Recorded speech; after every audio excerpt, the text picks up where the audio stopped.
Alright, so I have given a quick look over the digital Betacam deck, and it's not outputting any video from tape, and it's also not recording anything to tape. So one would think it is the drum. The drum hours meter, though, only says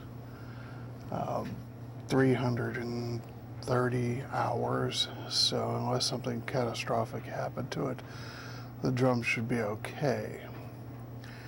Now, what I have done is I've put in a request for a service manual, at least a couple pages of the service manual, so I can start looking for some things in here, start probing, and also disable the video blanking so that I might be able to see what's going on.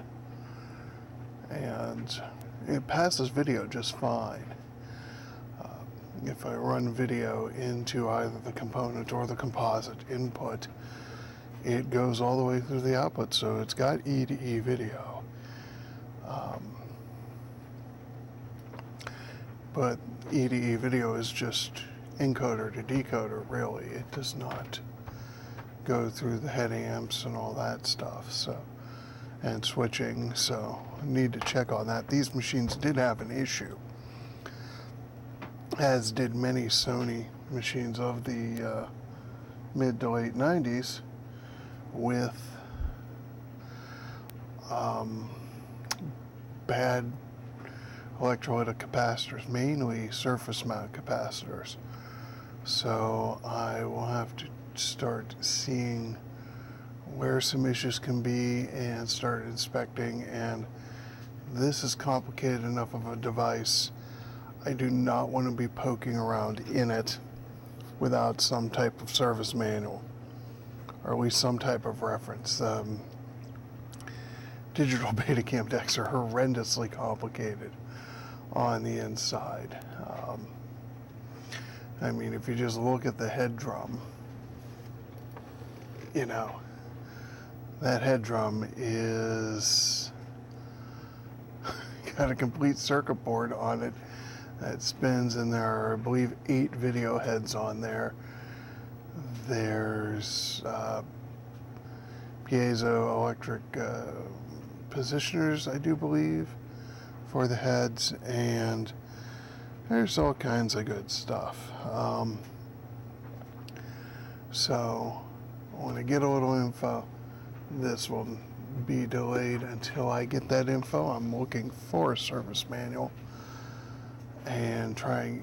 These were not common decks, so it's a little hard to find some service info on them, and I just don't want to spend like $200 on a service manual, you know, that kind of thing.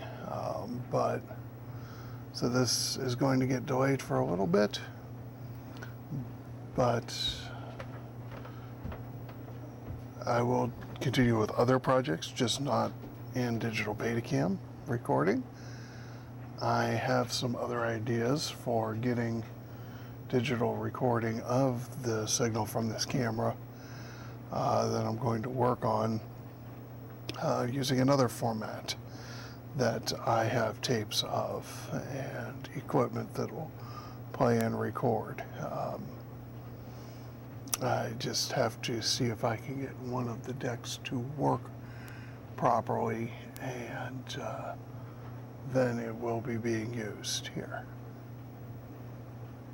So that's just a quick update on the digital Betacam deck, and thanks for watching, and we're going to have more to come later.